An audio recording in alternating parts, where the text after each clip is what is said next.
আকাশ আকাশ স্কুলে যাবে না? মন মানসিকতা আজ ভালো নেই, স্কুলে যাইতে ইচ্ছে করছে না। কেন, কি হয়েছে? আর বলিস না, সকালে মাকে মাংস দিয়ে ভাত রান্না করতে বলেছিলাম কিন্তু করেনি। উনি তা না করে গুড়া মাছ দিয়ে ভাত রান্না করেছে। গুড়া মাছকে কেউ খায় না, খায় না। তোর তো ভালো ছাড়া মন্দ খাবার দেখলেই মাথা ঘুরে। কত মানুষ আছে দুই বেলা দুই মুঠো ভাত পায় না, তুই আবার ভাব নিস।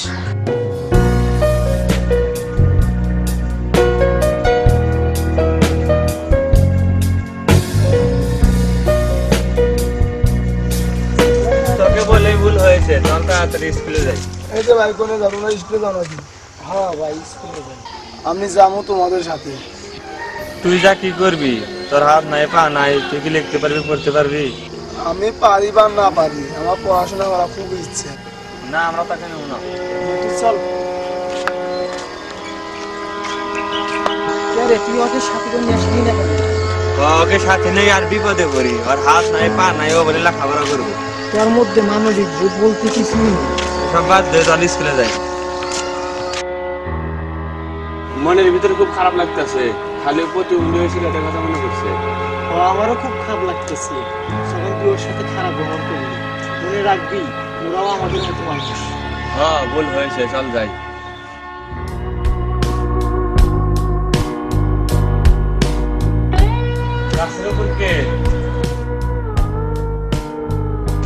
আমি আমন ভাই, আপনি ওখানে কি করেন? এই যে পাখির জন্য বাসা বাঁধি।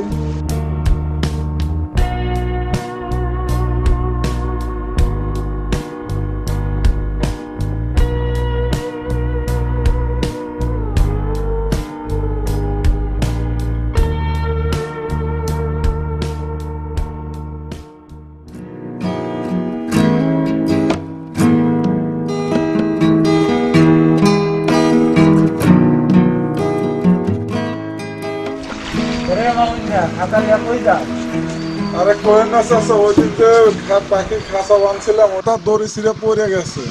গাছে খাঁচা বেঁধে কি করি? পাখির জন্য বাসা বানাবো, পাখিরা এই খাঁচার ভিতর থাকবে এবং বাচ্চা তোলাবে। পাখি কি তোর পোষ মানা যে খাঁচা বাঁধলাম আর পাখি এসে ওখানে থাকলো? আরে পাগল, মানুষের খায়া কাজ নাই, পাখির খাতা নিয়ে করি। পাগল আমরা চলে যাই, আমার কাছে আমরা চলে যাই। আমি একটা আসলেই পাগল, আমি পশু পাখির জন্য আসলেই একজন পাগল।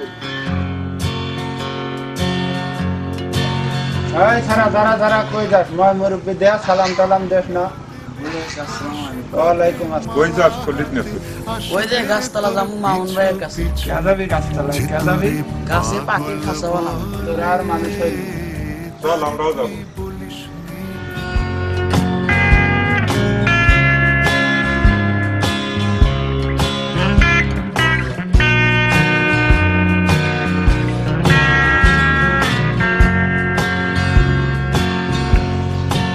আমন, নিচে নাম।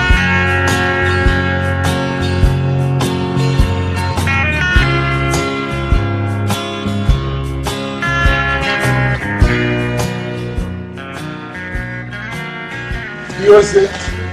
পাগলামি তোর গেল না, তুই তো পাগল হয়েছিস, পোলাপান গুলো পাগল বানাবি। ভাই, আপনার কাজ আমার খুব ভালো লাগে। তবে একটা কথা কি ভাই, আজ ওরা আপনাকে পাগল বললো, দেখবেন একদিন ওরাই ভুল বুঝবে। এই পাগল নানান কাজে আসবে। ভাই, মন খারাপ করেন না।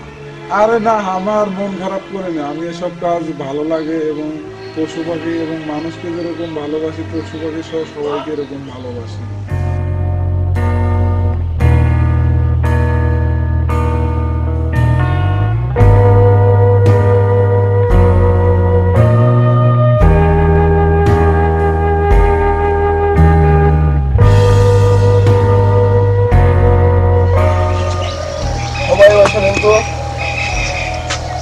ও ভাই, আমি ওকে বলেছিলাম ওই দিন যে আমি তো ওদের সাথে স্কুলে যাব, আমাকে লেয়নি। ও আমাকে বলে যে তুই তো ল্যাংরা, তোর তো হাত নাই পা নাই, তুই কি পড়তে পারবি লিখতে পারবি? এদিকে আসো।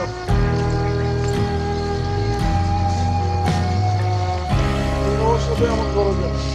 প্রথমে কানাকে কানা, খোরাকে খোরা বলবো না, কারণ ওরা মনে কষ্ট পায়। কাল থেকে ও তোমাদের সাথে স্কুলে যাবে।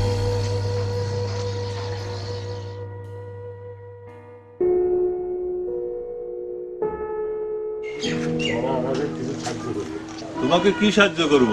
তোমার তো হাত পা সব কিছু ভালো, তুমি কাজ করে খাইতে পারো না? এখানে কি হয়েছে? একে আবার কিসের সাহায্য করানো নাকি সাহায্য থেকে একটা ভালোই দেখা আমি গরিবদের কষ্ট সহ্য করতে পারি না, আপনারা তাকে সাহায্য করতে না পারেন, একটু সহানুভূতি তো দেখাতে পারেন। আপনি তো একটু পাগল, ওনার আবার সহানুভূতির জন্য। চাচা আমি আপনাকে কিছু টাকা দিচ্ছি, আপনি এটা নিয়ে একটু চিকিৎসা করেন।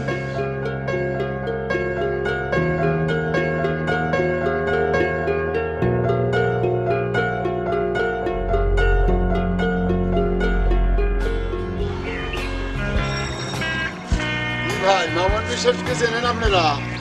চিনি তো, আমি তো সে তো একটু পাগল, তো আমি তো সাথে যেতে পারবো না, তবে রাস্তা ধরা দেখা যায় ডান দিকে যান, যাও ওই বাম পাশে ওর বাড়ি আছে।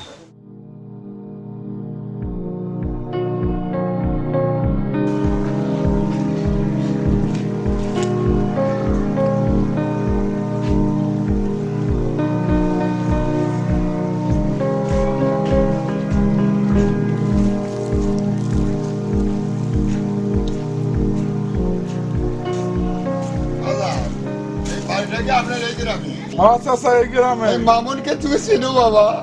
কোন মামুন চাচা? ওই যে টিভিতে একদিন দেখেছিলাম, গরিবের বন্ধু মামুন বিশ্বাস। কি হয়েছে আপনার? আমি খুব গরিব মানুষ বাবা, আমি অসহায়, আমার ছেলে থেকেও নাই, আর শুনেছি নাকি তারা ঢাকা চাকরি, বড় চাকরিও করে। চাচা আমি সেই মামুন বিশ্বাস। তুমি সেই মামুন বিশ্বাস?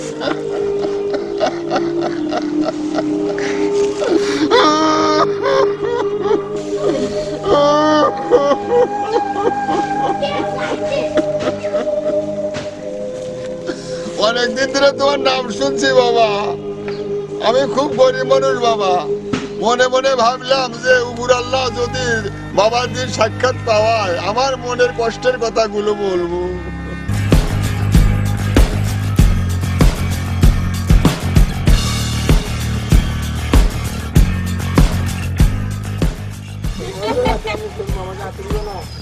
যা, তুই খেলতে পারবি না, যা এখান থেকে দূর হ, আমাদের খেলা নষ্ট করিস না বলছি।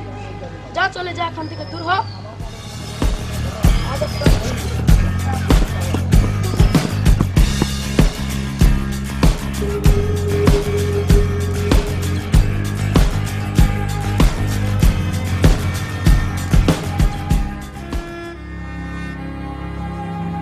কি হয়েছে তোর? এখনো তো আর এসে বাড়ি যাস না। আমি তো ওদের সাথে খেতে চেয়েছিলাম, তোরা আমাকে এখনো নিবি না। আমি কি মানুষ না? আমি প্রতিবন্ধী বলেই তোরা আমার সাথে এমন করবি? ঠিক আছে, চলে গেলাম, তোরা খেলা কর। মামুন কই যাস? ওদের সামনে কিছু প্রতিবন্ধী আছে, সবাই ওদের সাথে খারাপ ব্যবহার এবং খারাপ আচরণ করে, যাই ওদের সাথে কিছু কথা বলে আসি। ভয়, এখানে তোর সাথে আমাদের কিছু কথা আছে। বলতো পাখি টাখি ছুটে বেড়া গরিব মানুষের পিছনে কিসের জন্য? আসলে দেখেন, আমাদের গ্রাম অঞ্চলে কিন্তু এই পাখির জন্য, মানে পরিবেশের জন্য কিন্তু আমাদের বিভিন্ন সময় বিভিন্ন বিরূপ প্রতিক্রিয়া হচ্ছে, এবং আর পাখি যদি বাঁচে পরিবেশ বাঁচবে, পরিবেশ বাঁচলে কিন্তু আমরা বাঁচবো। সেই জন্য আমি পাখি নিয়ে কাজ করি। আর অসহায় মানুষ বাংলাদেশের প্রত্যেকটা অঞ্চলে কিন্তু অসহায় মানুষ প্রচুর। আমরা যার যার অবস্থান থেকে যদি একটু একটু করে তাদের পাশে দাঁড়াই, তাহলে আমি মনে করি বাংলাদেশে ভালো একটা পজিশনে যাবে এই ফেসবুক নিয়ে অসহায় মানুষের জন্য। এই জন্য আমি আপ্রাণ চেষ্টা করি এই অসহায় মানুষের পাশে দাঁড়ানোর জন্য। আমি আপনাদেরকেও বলি, আপনারা আপনাদের সামর্থ্য অনুযায়ী এই অসহায় মানুষের পাশে দাঁড়ান।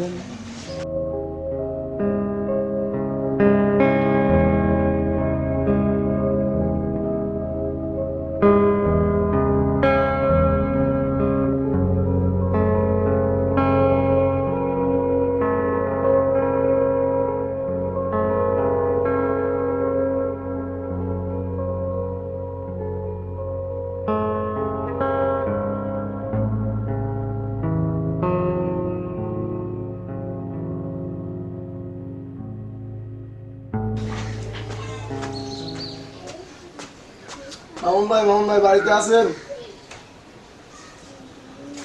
কি হয়েছে তোমার? এখানে বসো।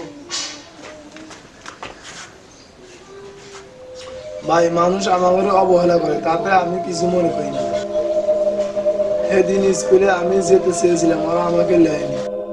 এখন আমি পড়তেও পারি, লিখতেও পারি। যারা মানুষ হয়ে মানুষের কষ্ট বোঝে না তারা তো মানুষ না, বিবেকহীন মানুষ তারা। কিন্তু কেন মানুষ আমাকে বোঝে না? যে দিব যে প্রতিবন্ধীরা দেশের জন্য কিছু করতে পারে। তোমাদের জন্য আমাদের দোয়া থাকবে, দোয়া করে তোমরা সামনে আরো এগিয়ে যাও। ফেসবুকের ভিন্নতর ব্যবহারের মাধ্যমে অসহায় এবং গরিব রোগীদের চিকিৎসা সেবা দিতে এগিয়ে এসেছেন। আর সেই তরুণ হচ্ছেন সিরাজগঞ্জের শাহজাদপুরের মামুন বিশ্বাস। কি রে মোবাইলে কি দেখছিস? মামুন মামুন শব্দ আসছে। এই যে দেখেন, আপনারা যাকে পাগল বলেন, আসলে উনি তো পাগল না, উনি আমাদের দেশের গর্ব, সমাজের গর্ব, উনি একজন মানবতার ফেরিওয়ালা। দেখি ভিডিওটা দেখি। এমন একজন তরুণের সাথে আপনাদের পরিচয় করিয়ে দেব, যিনি ফেসবুকের ভিন্নতর ব্যবহারের মাধ্যমে অসহায় এবং গরিব রোগীদের চিকিৎসা সেবা দিতে এগিয়ে এসেছেন। আর সেই তরুণ হচ্ছেন সিরাজগঞ্জের শাহজাদপুরের মামুন বিশ্বাস। এ পর্যন্ত মামুন 13 জন অসহায় রোগীকে ফেসবুকের মাধ্যমে পাওয়া অর্থ দিয়ে চিকিৎসা সেবা দিয়েছেন। এর মধ্যে শারীরিক প্রতিবন্ধী রয়েছেন 11 জন।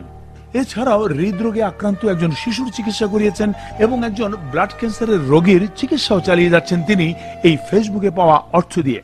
মামুনের 3 ভাই বোনের সংসার। বাবা মাহবুবুল হোসেন স্থানীয় প্রাথমিক বিদ্যালয়ের প্রধান শিক্ষক।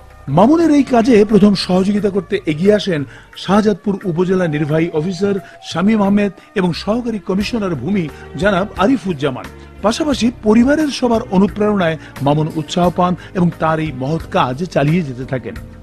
অর্থ গ্রহণ এবং তা অসুস্থ রোগী কিংবা রোগীর অভিভাবকদের কাছে পৌঁছে দেওয়ার ক্ষেত্রে তার স্বচ্ছতা প্রশংসার দাবিদার। যে কেউ যে পরিমাণ অর্থই প্রদান করুক না কেন, মামুন সঙ্গে সঙ্গেই তার ফেসবুকে পোস্ট দিয়ে প্রতিদিনের হিসাব জানিয়ে দেন। এ ধরনের মহৎ কাজের সঙ্গে তার ফেসবুককে সম্পৃক্ত করায় তার ফেসবুক পেজও জনপ্রিয় হয়ে ওঠে। আমরা এবার কথা বলবো মামুনের ফেসবুকের মাধ্যমে প্রাপ্ত অর্থে চিকিৎসাধীন কয়েকজন রোগীর অভিভাবকের সঙ্গে। আমার মেয়ে ফাতেমা, ওর ব্লাড ক্যান্সার, ওর চিকিৎসার জন্য অনেক আর্থিক সাহায্যের প্রয়োজন। ফেসবুকের মাধ্যমে এ পর্যন্ত মামুন বিশ্বাস আমাকে 3,54,561 টাকা তুলে দেয় এবং সে নিজে আমার মেয়েকে নিয়ে আমাকে সহ ঢাকা পিজি হাসপাতালে নিয়ে যায়। আমার মেয়ের চিকিৎসা করানো হচ্ছে। 2 হুইল চেয়ার দিল, নগদ 5,000 টাকা দিচ্ছে, আর 2 ছাগল দিচ্ছে, 2টা গাড়ি দিছে, 50,000 টাকা দিছে। আমার ছেলের ছবি ফেসবুকে ছেড়ে দেওয়ার পরে আমার ছেলের 2.5 লক্ষ টাকা হয়। মামুন বিশ্বাস আর টিওনো স্যার আমার ছেলেকে চিকিৎসা চালায়। চিকিৎসা চালাতে আমাদের খরচ হয়েছে 80,000 টাকা। 80,000 টাকা খরচ হওয়ার পরে আমার ছেলেটা মারা যায়। মারা যাওয়ার পরে আর 1.5 লক্ষ টাকা, 1.5 লক্ষ টাকা আছে। সেই 1.5 লক্ষ টাকা আমার নামে করে দেওয়া, ব্যাংকে অ্যাকাউন্ট করে রেখে দেওয়া হয়েছে। আমার ছেলেটাকে অনেকেই সাহায্য করছে, কিন্তু আমি আমার ছেলেটাকে বাঁচাতে পারিনি। মামুন বিশ্বাসের যে পাখির অভয়াশ্রম আছে তার মাধ্যমে আমার পরিচয়। আমি দেখেছি যে মামুন সমাজের অসহায় ব্যক্তি যারা রয়েছেন বিভিন্ন সময়ে আমাদেরকে ফেসবুকে পোস্ট দিচ্ছে। আমরা উপজেলা প্রশাসনের পক্ষ থেকে সে ব্যাপারে পদক্ষেপ গ্রহণ করছি। আমি মনে করি মামুন বিশ্বাস গ্রাম পর্যায়ে যেভাবে অসহায় মানুষের পাশে দাঁড়াচ্ছে, আগামী দিনে সে সারা দেশের মানুষের মাঝে একটি মডেল হয়ে দাঁড়াবে। দর্শক মন্ডলী, খ্যাতির লোভে নয়, সম্পূর্ণ মানবিক চেতনায় উদ্বুদ্ধ তরুণ মামুন বিশ্বাসকে আজ আমরা রাঙ্গামাটির এই ইত্যাদির মঞ্চে আমন্ত্রণ জানিয়েছি। কথা বলবো তার সঙ্গে। আচ্ছা মামুন, এই যে মানুষের সেবায় আপনি এগিয়ে এসেছেন, এ ব্যাপারে আপনাকে কে উদ্বুদ্ধ করেছে? আমার একটা বোন প্রতিবন্ধী এবং আমার ছেলেটা মারা যায়। আমি বুঝি প্রতিবন্ধীর যে কষ্ট আমি নিজে দেখেছি এবং আমাদের প্রতিনিয়ত তাদের সাথে যুদ্ধ করতে হয় এই প্রতিবন্ধী নিয়ে। তাই এগুলো আমাকে মনের ভিতর নাড়া দিয়ে ওঠে, সেই থেকে আমি এইগুলি নিয়ে কাজ করি। আচ্ছা, এই মানুষকে সাহায্য সহযোগিতা করার ব্যাপারে ফেসবুক ব্যবহারের চিন্তাটা আপনার মাথায় কি করে এলো? বর্তমান সমাজ কিন্তু ফেসবুক ছাড়া মানুষ কেউ বোঝেই না। তখন দেখলাম যে আমরা যদি এই সময়টা ভালো কাজে ব্যয় করি ফেসবুকে, তাহলে আমাদের অনেক সমাজে উন্নতি হবে। আচ্ছা, তো এ পর্যন্ত আপনি কতজন অসহায় মানুষের চিকিৎসা করিয়েছেন? 13 জন। 13 জন। কি পরিমাণ অর্থ সংগৃহীত হয়েছে? 9 লক্ষ। 9 লক্ষ টাকা কতদিন লেগেছে? 6 মাস। 6 মাসে 9 লক্ষ টাকা সংগ্রহ করেছেন ফেসবুকের মাধ্যমে, তার মানে প্রচুর সাড়া পাচ্ছেন আপনি। আপনি তো মুক্ত পাখি নিয়েও কাজ করেন। জি জি। কি করেন পাখিদের? টোটাল উপজেলাটা মাটির কলস যে পাখি গাছে গাছে বাঁধা আছে তার উন্মুক্ত থাকে, এবং পাখি শিকারীদের আমরা যাতে পাখি না মারে এগুলো সবসময় পাখি নিরাপত্তা শিকার থেকে নিবৃত করার জন্য আপনি কাজ করে যাচ্ছেন। তো আজকে তো ইত্যাদি অনুষ্ঠানে আপনাকে দেখানো হচ্ছে, ইত্যাদি দর্শকদের জন্য আপনার কিছু বলার আছে? হ্যাঁ, আমরা আসলে যারা ফেসবুক ব্যবহার করি তারা যদি সবাই এই ফেসবুক ভালো দিকটা ব্যবহার করি এবং 64 জেলা যদি 64 জন দক্ষ লোক আমি গড়াইতে পারি, তাহলে বাংলাদেশে ভালো একটা পজিশনে এই ফেসবুক দিয়ে নিয়ে যাওয়া যাবে অসহায় মানুষের জন্য। মামুন, আপনার এই মহৎ উদ্যোগকে কিছুটা হলেও এগিয়ে নিতে এবং আপনি যে অসহায় মানুষকে সাহায্য সহযোগিতা করছেন তাদের কিছুটা হলেও সহায়তা দেওয়ার জন্য আমরা কেয়ার কসমেটিক্সের পক্ষ থেকে ইত্যাদির মাধ্যমে আপনাকে এই 2 লক্ষ টাকার চেক প্রদান করছি। আশা করি জি এই অর্থ আপনার কিছুটা হলেও কাজে লাগবে। দর্শক মণ্ডলী, ধনে নয়, মানে নয়, কর্মে নয়, খ্যাতিতেও নয়, কর্মের উদ্দেশ্যে পাই মানুষের সত্য পরিচয়। প্রাতিষ্ঠানিক শিক্ষার পাশাপাশি এই নৈতিক শিক্ষায় আমাদের বোধ এবং মানসিকতা মানবিক হয়ে উঠুক। মামুন বিশ্বাসের এই মানবিক গুণ এবং আদর্শ সবার মধ্যে সঞ্চারিত হোক, এই কামনায় শেষ করছি আমাদের আজকের ইত্যাদি। সত্যি আমি অনেক ভুল করেছি, ও কোথায়, আমি ওর সাথে দেখা করব। মামুন, এদিকে আসো। হ্যাঁ চাচা বলেন। বাবা, আমরা বুঝতে পারি নাই, আমাদের ভুল হয়ে গেছে, আমাদেরকে ক্ষমা করে দিও। আসলে আপনাদের বোঝার জন্য ধন্যবাদ। আমরা সবাই যদি প্রতিবন্ধীদের পাশে থেকে কাজ করি, আসলে প্রতিবন্ধীরা কিন্তু আমাদের এই সমাজে বোঝা না, তারা আমাদের সম্পদ। এখন থেকে আমরা সবাই মিলে তাদের সাথে কাজ করব।